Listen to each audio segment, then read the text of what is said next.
2020 সালে গাজীপুর থেকে 150টি টাইগার জাতের মুরগির বাচ্চা নিয়ে শুরু করেন খামারটি। মনে উঠেছেন সফল উদ্যোক্তা। থেকে মেশিনে ফোটানো বাচ্চা বিক্রি করেই মাসে আয় করেন প্রায় 2 লাখ টাকা। আসসালামু আলাইকুম। এতক্ষণ ধরে আপনারা যে বিজ্ঞাপনগুলো দেখছেন, এগুলো দেখে সত্যি বলতে খামারের প্রতি কারা কারা আগ্রহ হয়েছেন একটু কমেন্ট করে জানাবেন। এরকম চমৎকার বিজ্ঞাপন দেখে হাজার হাজার তরুণ যুবক এবং যুবতীরা নিঃস্ব হচ্ছে।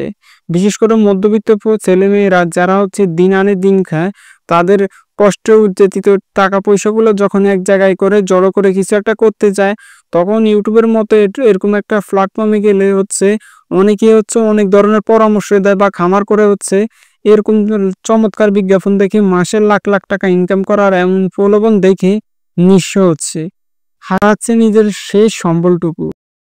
ছিলাম মানে যেটা পরীক্ষামূলক, যদিও যখন আমি ছিলাম তখন ভিডিওতে দেখতাম টাইগার মুরগি, তারপরে ফার্মি মুরগি এগুলো 20-30 করে হালে অনেকে খুব লাভবান হয়।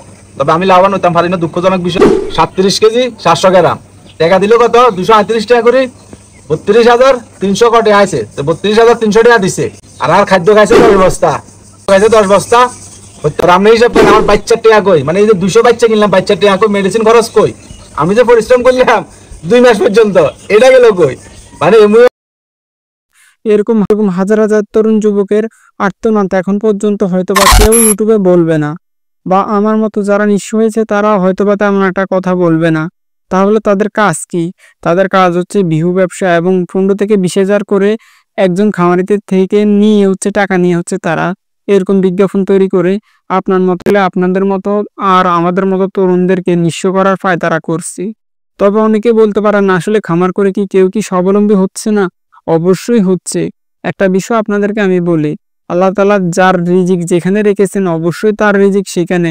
এখন আল্লাহ তাআলা যদি আপনার রিজিক রাখে হচ্ছে আপনি একটা চাকরিজীবী হিসাবে হচ্ছে আপনার সারা জীবন কাটবে, সেক্ষেত্রে আপনি যদি হচ্ছে খামার করে হচ্ছে চেষ্টা করেন যে হচ্ছে খামার করে এমন একটা কিছু করবেন যে আপনি হচ্ছে একতলা বিল্ডিং করে ফেলবেন বা হচ্ছে বিদেশ চলে যাবেন, তাহলে কিন্তু এটা হচ্ছে একটা বিলাসিতা মাত্র আপনাকে শোনাবে এরকম সফলতার গল্প। আসলে সত্যি বলতে এরকম খুব কম মানুষই আছে হচ্ছে এরকম সফলতা আনতে পৌঁছাতে পেরেছে। সত্যি বলতে যদি এই সকল খামার করে হচ্ছে কোটি কোটি টাকা ইনকাম করা যেত, তাহলে আজকে আমাদের বাংলাদেশ থেকে সারা বিশ্বে হচ্ছে গিয়ে খেটে মরতে হতো না। নিজের পরিবার এবং নিজের আত্মীয় স্বজন এবং বউ ও ছেলে মেয়েদেরকে রেখে তারা গাধার মতো খেটে হচ্ছে তাদের এই জীবন এবং জীবন শেষ করতো না। অবশ্যই তার আগে কি করতো, তারা এরকম খামার দিয়ে হচ্ছে তারা লাভবান হতো এবং কোটি কোটি টাকা বানিয়ে ফেলতো। কিন্তু দুর্ভাগ্য বিষয় হচ্ছে আপনারা একটু বুঝে শুনে খামার দেওয়ার চেষ্টা করবেন।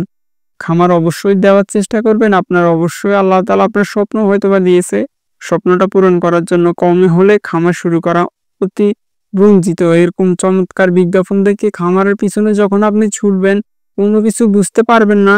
খামারের রোগ বালাই, কি রোগ হয়েছে, কখন কোন মেডিসিন দিতে হবে, কখন কোন ভ্যাকসিন দিতে হবে, যখন এই বিষয়গুলো আপনার জানা না থাকবে, কখন কিভাবে ঘর তৈরি করতে হবে বা কিরকম ঘর তৈরি করলে মুরগির জন্য ভালো হবে, এই বিষয়গুলো না জেনে যখন খামার শুরু করবেন, সেই ক্ষেত্রে আপনি হচ্ছে খামার করেই হচ্ছে লসের সম্মুখীন হবেন। এরকম হাজার হাজার মানুষ আমি দেখাতে পারবো হচ্ছে খামার করে হচ্ছে এখন ধ্বংসের প্রায় অবস্থায়। অবশ্যই খামার করে লাভবান হচ্ছে। 100 জনের মধ্যে হচ্ছে 10 জন হচ্ছে খামার করে স্বাবলম্বী হচ্ছে, আর হচ্ছে 90% মানুষই কিন্তু হচ্ছে এই খামার করে লসের সম্মুখীন হচ্ছে।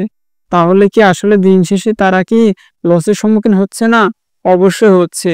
তো যারা সফলতা হয়েছে আসলে কি তারা সফল হয়েছে, তারা কি আসলে লসের সম্মুখীন হয় নাই? অবশ্যই হয়েছে, তারাও একদিন লসের সম্মুখীন হয়েছে। তারা বুঝতে বুঝতে তারা একটা অভিজ্ঞতা অর্জন করেছে। তারা বিভিন্ন পশু পাখি ভেটেরিনারি চিকিৎসকের পরামর্শ নিয়েছে। শুধু পায়ের উপর পা রেখে 8-10 হাজার 15,000 টাকা লোক রেখে হচ্ছে তারা খামার চালায়নি। তারা নিজেরাই খামার চালু করেছে এবং তারা নিজেদের খামার নিজেরাই চালু করা এখন পর্যন্ত চালু রেখেছে। তাহলে নিজের খামারে নিজে যদি না কাজ করতে পারেন, তাহলে ওই খামার থেকে সফলতা কিভাবে আসবে? এরকম হাজার হাজার তরুণ যুবক বাংলাদেশে এখনো যারা সফলতা পাইছে এই খামার থেকে, আবার যারা হচ্ছে অনেকেই নিঃস্ব হয়েছে এই খামার থেকে। হয়তোবা আপনাদের আজকের ভিডিওতে আপনাদের হয়তোবা গুছিয়ে বলতে পারেনি কথাগুলো, কারণ বিভিন্ন ব্যস্ততার কারণে স্ক্রিপ্টও লিখতে পারছি না আর স্ক্রিপ্টও লিখতেছি না। পারছি হচ্ছে নিজের মন মতো করে কথা বলার চেষ্টা করেছি ইনশাআল্লাহ। তবে চমৎকার বিজ্ঞাপন থেকে কখনো খামারের পিছনে ছুটবেন না, নিজে অভিজ্ঞতা অর্জন করুন, প্রয়োজনে জেলা প্রাণী সম্প্রসারণ অধিদপ্তর থেকে প্রশিক্ষণ নিয়ে খামার ছোট আকারে শুরু করুন। সফলতা ইনশাল্লাহ একদিন পাবেন। এরকম ইউটিউবে দেখে খামার শুরু করে লসের সম্মুখীন কখনোই হবেন না। পারলে হয়তোবা সকাল বয়সে 2-4টা পালন করতে পারেন, এইটাই যথেষ্ট। আজকের মতো ভিডিও ছিল এই পর্যন্ত। সবাই ভালো থাকবেন। ওয়াখির দাওয়ানা আলহামদুলিল্লাহি রাব্বিল আলামিন। আসসালামু আলাইকুম ওয়া রাহমাতুল্লাহ।